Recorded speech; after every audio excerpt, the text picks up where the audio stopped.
안녕하십니까 여러분, 미국 의사의 락 이야기 신광섭입니다. 아직 레드제플린 얘기를 계속하고 있습니다. 이 사진은 1970년 3월 로스앤젤레스의 어느 공연장에서였는데, 무대의 제일 앞에 있는 사람을 보면 레드제플린을 신처럼 모시고 있는 것 같죠? 레드제플린이 아마 신격화되었나 봐요.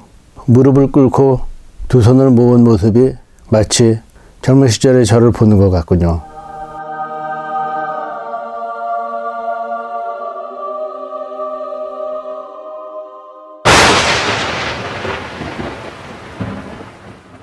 지난 시간에는 레드제플린의 기타리스트 지미 페이지의 깁슨 레스폴 스탠다드에 관해서 말씀드렸습니다.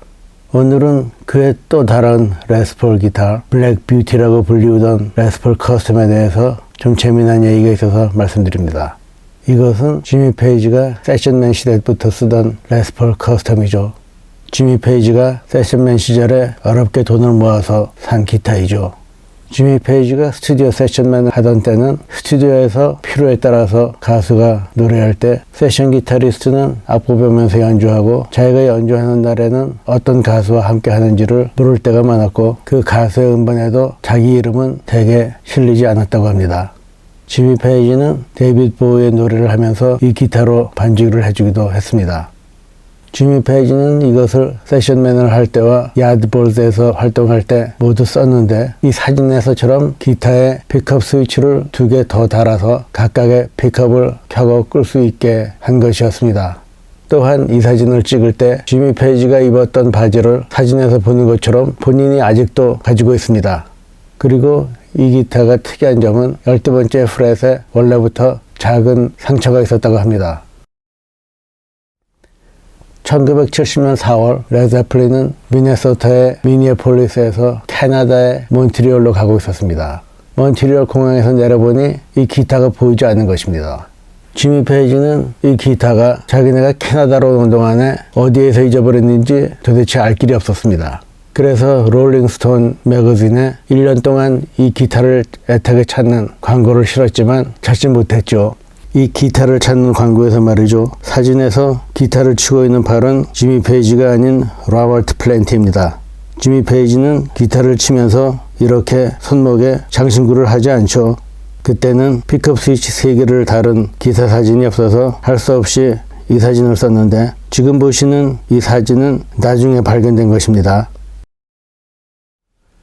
그런데 45년이 지난 후 어느 날 이 기타가 미니애폴리스의 바로 옆에 있는 도시 세인트폴, 이 두 도시가 너무 가까워서 트윈시티라고 불립니다. 여기에 있는 어느 기타샵에서 지미 페이지의 잃어버렸던 기타가 발견되었습니다. 당시의 뉴스를 보시죠.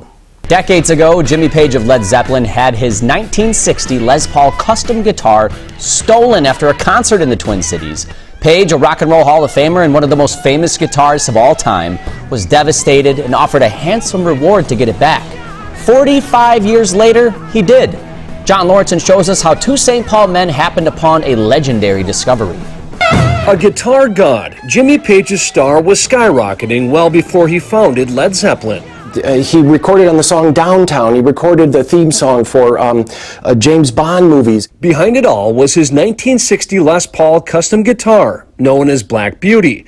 The last time Page had it in his hands was at Met Center in 1970. He pulled out this guitar for the last song, Whole Lotta Love. He put it down, and he never saw it again. Page was devastated. He took out ads in Rolling Stone magazine, asking people to help find Black Beauty. He wanted it back at any cost. Fast forward to 1993. Paul Bleem Kleskins is working at Willie's American Guitars in St. Paul when a man walks in with a guitar and hints it may have once belonged to the rock legend. Nate looked at it. We had some other folks take a peek at it, and it was like, no, it's not. The problem was it was missing two distinctive drill holes, so Bleem played the Les Paul for the next 20-plus years, sometimes using it as more than just an instrument. We get through the first few songs, and then there'd come the beer bottles, you know? Finally, in 2015, the guitar needed some repairs. That's when Bleem and Nate found those hidden drill holes with a black light. They had been lacquered over. But once I saw those two holes, I was like, oh my God, the hair stood up. With the help of the Rolling Stones, they got in touch with Page's people, who agreed to give Bleem a new guitar for Page's old one. Back in the rock legend's hands, Page now has a whole lot of love for Nate and Bleem, and they couldn't be happier. It was the right thing. Just the right thing to do. I mean, It's estimated that Jimmy Page's Black Beauty guitar is worth between $3 and $5 million. 이 뉴스만으로는 이 기타에 관한 사연이 더욱 궁금하실 테니까 제가 추가로 말씀드리죠. 간단히만요. 그러니까 이 기타가 미니애폴리스 공항에서 캐나다로 가지도 못하고 공항에서 근무하던 어느 사람에 의해서 도난당했습니다. 그렇지만 너무나도 유명한 이 기타를 이 사람은 팔지도 못하고 그냥 가지고 있었죠. 픽업 스위치가 3개나 있는 것을 보면 지미 페이지의 기타라는 것을 누구나 알 수 있기 때문에 이것을 원래대로 하나의 픽업 스위치로 바꾸고 스위치 구멍들은 다 메꿔버렸습니다. 그렇지만 그가 죽을 때까지 이 기타를 팔지 못하고 기타는 그가 죽은 침대 아래에서 발견되었습니다. 1993년 어느 날 어느 사람이 이 기타를 가지고 기타샵에 들러서 이것이 지미 페이지의 기타라며 하려고 문의를 했다고 합니다. 뉴스에 나온 대로 기타샵에 있던 사람들 블림과 네잇은 이것이 픽업 스위치도 하나밖에 없고 지미 페이지의 기타가 아니라고 판단했습니다. 그렇지만 이 기타를 그 사람한테서 사주었는데 당시 시세인 5,000불을 주고 기타를 샀다고 하죠. 기타 가게에 내놓았지만 뭐 팔리지도 않고 로컬 펑크 밴드에서 기타를 치고 있던 블림이 이 기타를 20년 넘게 소지하고 있었습니다. 지미 페이지가 소지했던 기간보다 훨씬 긴 시간이죠.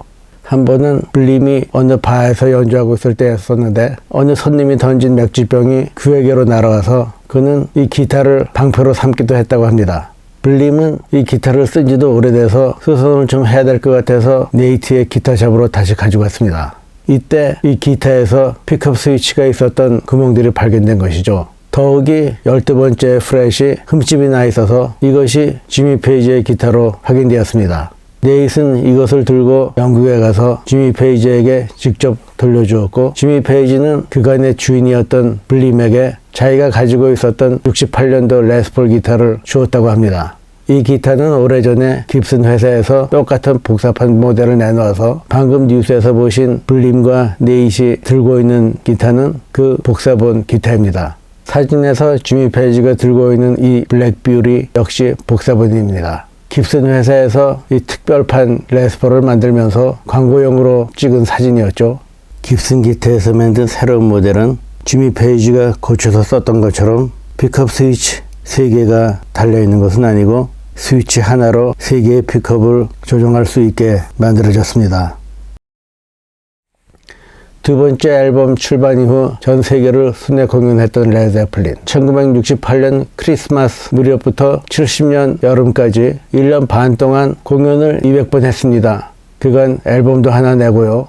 공연들은 하룻밤에 평균 3시간짜리죠.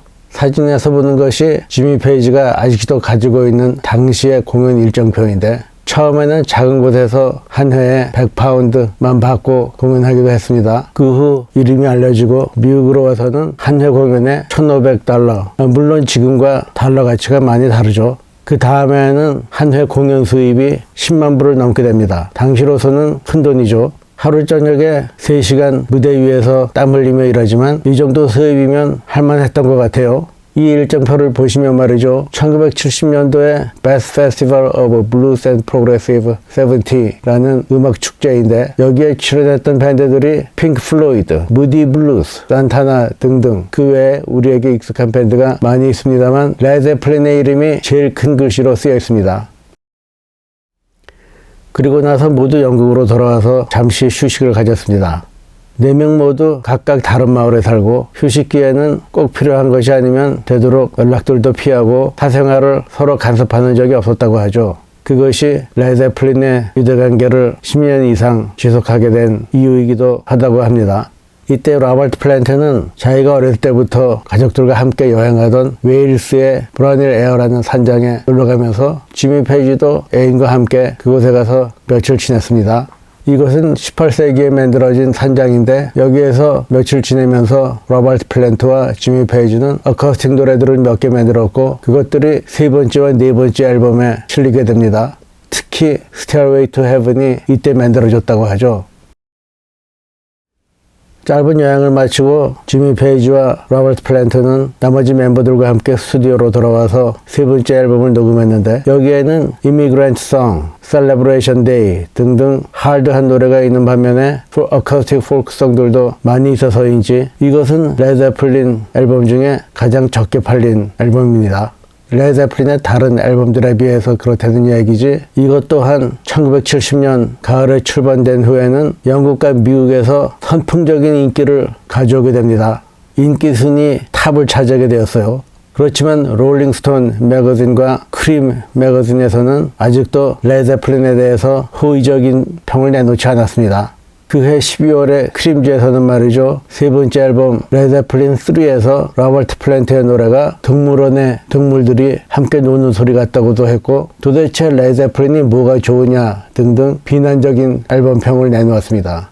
미국의 락 잡지 중에서도 서커스는 1970년 레드제플린 앨범 3에 대해서 상당히 호의적인 평을 했습니다. 제가 가지고 있는 서커스는 그 이후의 잡지에서 그 전에 서커스가 롤링스톤이나 크림 매거진처럼 레드제플린에 악의적이었는지 처음부터 호의적이었었는지 그것은 제가 모르겠습니다. 서커스와 그 자매지 레이브스 모두 사람들이 많이 보는 잡지였었는데 이것만으로는 상이 안 찼는지 지미 페이지는 그 후 1년 넘게 기자들과 인터뷰를 하지 않았다고 하죠. 제가 가지고 있는 CD는 그런 효과를 볼 수가 없지만 원래 레코드 커버에서는 그 안에 있는 동그란 원판을 돌리면 그림들이 이렇게 재밌게 바뀝니다. 이것을 디자인했던 제크론이라는 사람은 이것을 지미 페이지가 좋아했었다고 하지만 후에 지미 페이지의 인터뷰에 의하면 이 디자인을 밴드 멤버들 모두 좋아하지 않았다고 했습니다. 그렇지만 앨범 발표를 해야 되는 날짜가 촉박해서 디자인을 바꾸지 않고 그냥 이것으로 내놓았다고 하죠. 지미 페이지는 자기가 가장 좋아하는 곡이 두 번째 앨범에 있는 Whole Lotta Love 그리고 오늘 말씀드리는 세 번째 앨범의 Since I've Been Loving You 그 두 가지라고 합니다. 그 이유를 한번 들어보세요. My name is Jimmy Page. The favorite? What is your favorite of the unissued tracks? It's very difficult to say with Led Zeppelin, with all of the tracks that there are of the catalogue, which is my favorite. Because I have separate memories for each one and how they were recorded and what the sentiment and what they mean is all about. Of what comes with these companion disc audio, and the releases would be The Whole Lot of Love, and it's really tough. It's really good. And when you hear it, you see just how much work went into the final version of Whole Lot of Love. But I think that is one of my favourites. I could give you another one as well, which is Since I've Been Loving You, which is it was recorded on a different night to the one that is on the album. And that just goes to show how the four of us worked so well together. 1970년 9월 드디어 영국의 음악지 멜로디 메이커에서 선정한 최고의 밴드의 레드제플린이 비틀즈를 꺾고 1위가 됩니다. 1970년이면 비틀즈가 곧 해산을 앞두고 있을 때였었는데 비틀즈가 해산을 한 것은 자기네끼리의 문제 때문이지 전에 말씀드렸던 것처럼 바닐라 퍼즈와 아이언 버터플라이가 레드제플린에게 밀려서 해산했던 경우와는 전혀 다릅니다. 뭐 이건 여담이고요. 또한 미국의 락 잡지들과는 달리 영국의 멜로디 메이커는 레드제플린에 대해서 일찍부터 호의적이었죠. How does it feel to be number one? Well, a shock and very elated. It's a really good feeling. But we've been in the middle of a tour for about 4 weeks in the States. We took a week off in England, so we really hadn't had time to sit back and realise what happened. The group that was number one, the Beatles, found that just this past week had their songs quoted by Spiro Agnew. Would you like that to happen to you? I really don't know. Are you a smash over here as well as over there? As much of? Well, there's more people here.